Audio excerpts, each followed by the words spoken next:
Si querés conectarte a la red privada de tu casa o tu oficina sin estar allí, o te interesa navegar por internet pero que el mundo vea que estás en otra parte, vas a necesitar una VPN.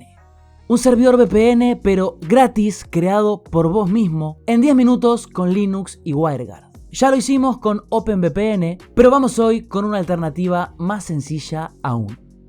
Tengamos en cuenta que el objetivo principal de una VPN es brindar seguridad. Y si hablamos de seguridad, tener Windows pirateado es un mal punto de partida. Agradezco entonces a KissFan como patrocinador de este video. Un sitio seguro, ya muy conocido, donde adquirir las licencias para Windows y Office. Para suscriptores del canal y con el código de descuento SANT52, tenemos un 52% de descuento en Windows y el código SANT62 para aún más descuento en las licencias de Office. Queda el link a los productos y precio final directamente en la descripción, o simplemente se puede añadir el producto al carrito y agregar el código de descuento en este apartado para pagar menos de la mitad. Se puede pagar con PayPal, la clave llega por correo y luego es muy sencillo de activar. Una forma fácil y económica de tener el sistema operativo con licencia original, a la vez que estás apoyando muchísimo a la creación de contenido en este canal. Así que muchas gracias, muy recomendado KissFan, y vamos ya con WireGuard. Bien, en este caso estamos utilizando Proxmox para virtualizar el equipo y conectarlo a la red física. Esto obviamente no es necesario, pero si te interesa conocer las ventajas de los hipervisores tipo 1 y aprender a utilizar Proxmox, están las clases correspondientes en la descripción. Voy a utilizar un equipo con Fedora para instalar el servicio de WireGuard VPN. Es posible hacer esto en cualquier distribución de Linux, pero para este caso en concreto, toda la teoría y el paso a paso puede encontrarse o en la documentación de Red Hat, o bien en el mismo sitio wireguard.com. Tengo entonces máquina virtual que se comunica con mi red local y tiene salida a internet. Voy a descargar de los repositorios oficiales, en este caso WireGuard Tools es el nombre del paquete, y utilizo DNF ya que estoy dentro de la familia Red Hat. Una vez instalado, deberíamos tener el directorio WireGuard dentro de etc. Si no es así, podríamos crearlo con los permisos 700 y perteneciente a root. Pero normalmente debería existir este directorio luego de la instalación. Para establecer el túnel VPN y autenticar ambos extremos, WireGuard utiliza criptografía asimétrica. Ya hablamos de esto en SSH, incluso con OpenVPN y cuando charlamos de TLS. Por lo que ya sabemos que debemos generar un par de claves, pública y privada, y en este caso un par para el cliente y otro distinto para el servidor. La privada del servidor se queda en el servidor, el cliente debe conocer la clave pública del server, y la privada del cliente solo la conoce el equipo cliente. El servidor debe conocer la clave pública de ese cliente. En el sitio de WireGuard están los comandos para generar el par de claves utilizando los algoritmos correspondientes. Siempre parado en etc WireGuard.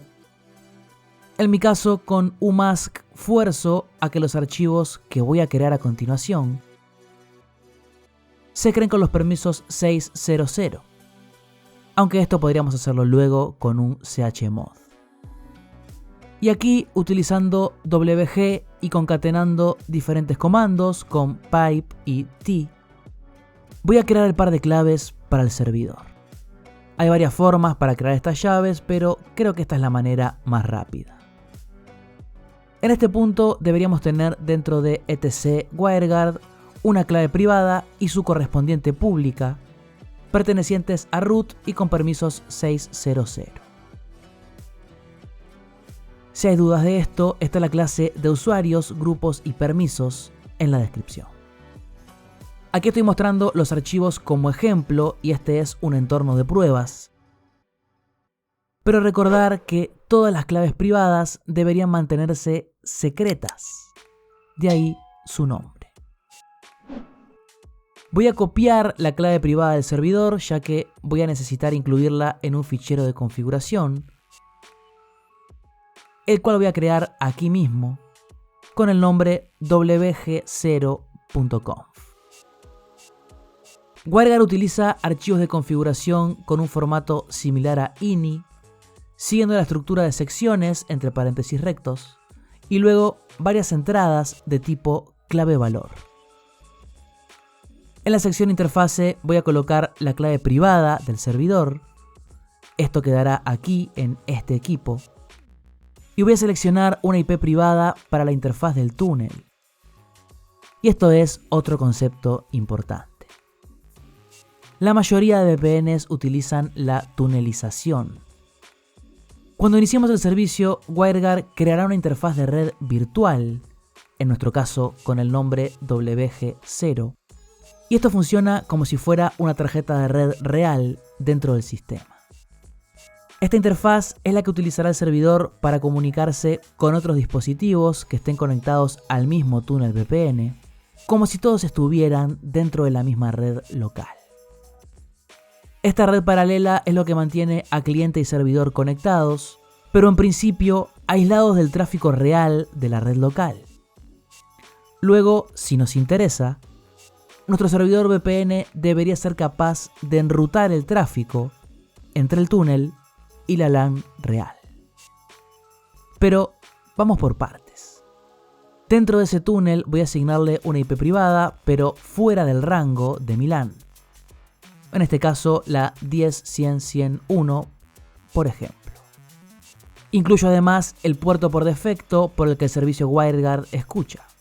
Ese es el 51.820. Voy a guardar esto de momento y voy a activar el IP forwarding en mi equipo. Ya que este equipo con Fedora no es un router como tal, debo darle la capacidad de mover el tráfico entre diferentes tarjetas de red. Y esto ya lo hicimos en más de una oportunidad. Si todo está listo, podemos con systemctl activar e iniciar el servicio. Y con wgshow podemos ver la interfaz virtual iniciada. E incluso con un IPA la veremos listada entre las tarjetas de red. Por aquí se comunicará el cliente una vez iniciado el túnel, y dependemos de que el servidor pueda enrutar el tráfico desde aquí hacia la red 192.168.0.0 en mi caso.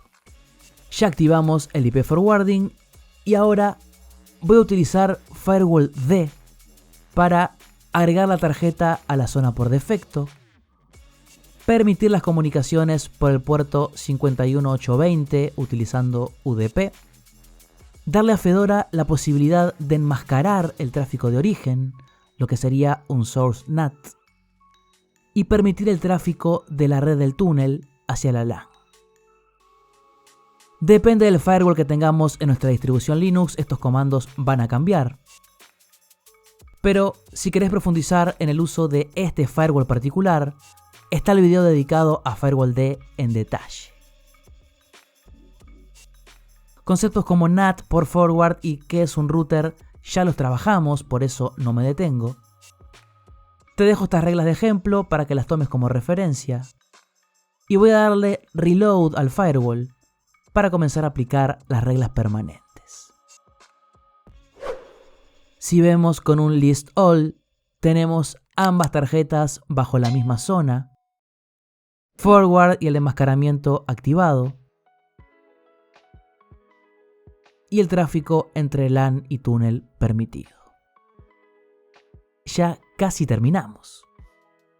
Voy a crear otro par de claves, esta vez para el cliente. Esto podríamos hacerlo directamente en la máquina que se va a conectar, pero voy a hacerlo aquí exactamente de la misma manera que lo hicimos con el servidor. Voy a crear una clave pública y una privada para un cliente. Cuidado de no confundirlas y tener todo bien identificado. Voy a abrir el .conf del servidor y colocar ahora la información de un cliente.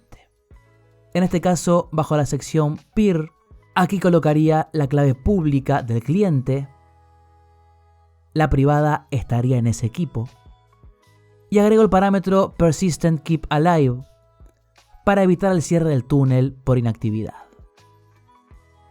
Hago un restart y ahora del lado del servidor nos queda hacer un port forward más. El equipo con Fedora está detrás del router de mi proveedor de internet. Es aquí donde está la IP pública. Y esa es la IP que es accesible desde internet.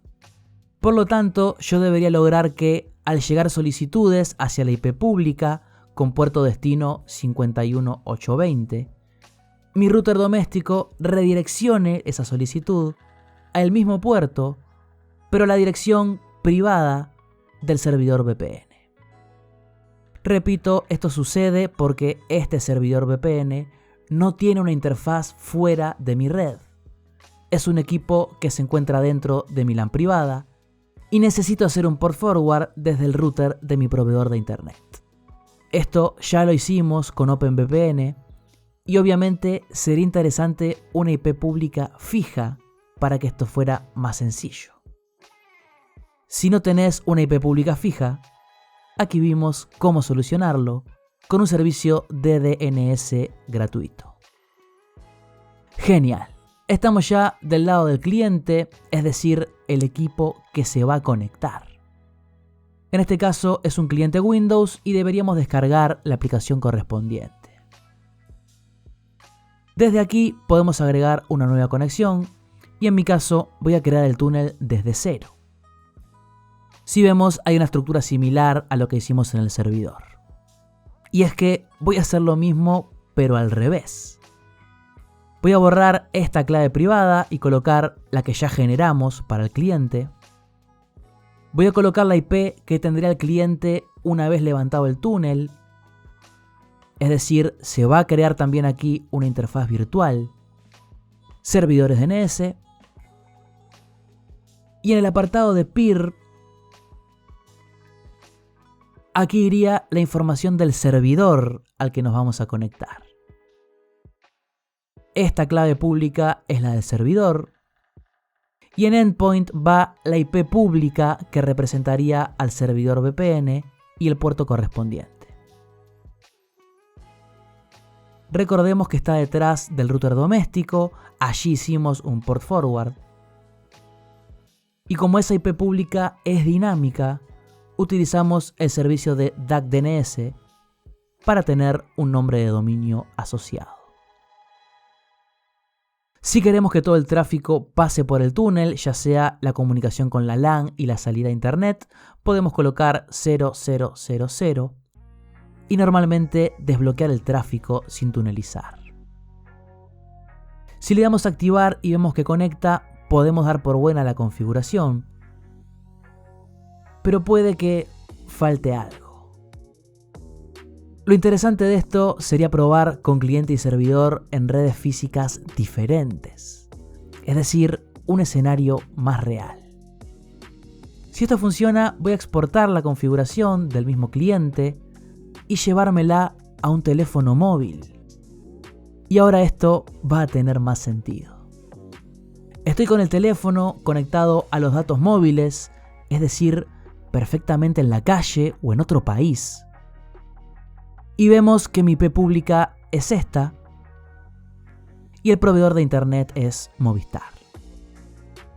Abro mi cliente WireGuard para Android, importo la configuración de cliente desde el archivo que generamos y al conectar con el servidor puedo comprobar que mi IP pública cambia. Ahora para el mundo estoy dentro de la misma red que el servidor VPN. E incluso puedo acceder a los equipos de esa red local sin estar físicamente allí. Espero que el video haya sido útil. Están los cursos completos de hardware, redes, Linux e infraestructura en la descripción. Y nos vemos en la próxima clase. Chao, chao.